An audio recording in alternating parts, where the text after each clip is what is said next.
Imagine this. It's the middle of the night, somewhere over rural North Carolina. A family is asleep. A farmer's dog stirs on the porch.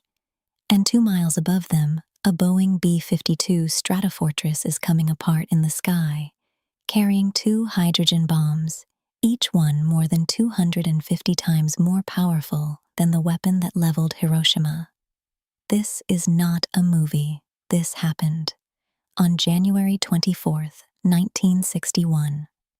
The bomber had taken off from Seymour Johnson Air Force Base just hours earlier on a routine airborne alert mission. Routine. That word would become bitterly ironic before sunrise. During a scheduled refueling operation high above the Atlantic, the crew discovered a serious fuel leak in the right wing. Within minutes, the situation spiraled beyond control. The wing broke apart. The aircraft began to disintegrate at altitude. The pilot ordered an immediate bailout. But here's what the official reports buried for decades. What the families in Wayne County and Goldsboro never fully knew in the days that followed.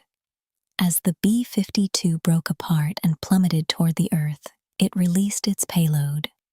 Both bombs separated from the aircraft and fell freely toward the farmland below.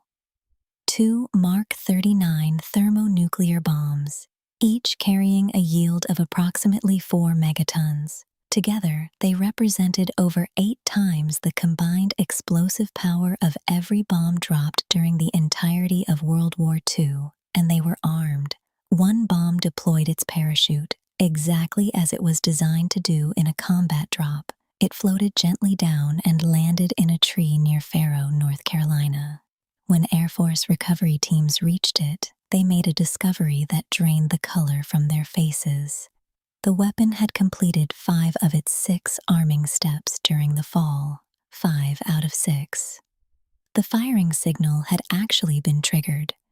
Only a single low-voltage thermal switch, a simple, inexpensive component you might find in a household appliance, had failed to activate. That switch was the only thing standing between a quiet January morning in North Carolina and a thermonuclear detonation. The second bomb was not so gentle in its landing. It hit the ground at high speed and buried itself deep into the soft, waterlogged farmland of Faro.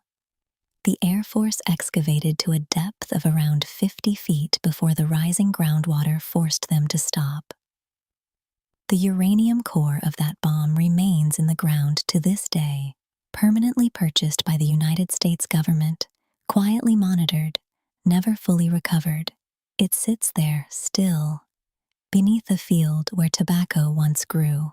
In the years that followed, the U.S. government worked meticulously to suppress the full details of what had nearly happened. Documents were classified. Statements were measured. The word accident was used carefully, clinically, stripped of the weight it deserved. It wasn't until 2013 when investigative journalist Eric Schlosser obtained declassified documents through the Freedom of Information Act while researching his book Command and Control that the American public finally understood the full magnitude of what had occurred that morning. A senior engineer at Sandia National Laboratories had written an internal report years earlier concluding something extraordinary. In his assessment on the Goldsboro weapon, every single safety mechanism had either failed or been bypassed during the accident, except that one switch. He wrote that the United States had come, in his words, surprisingly close to detonating a nuclear weapon over American soil. Surprisingly close.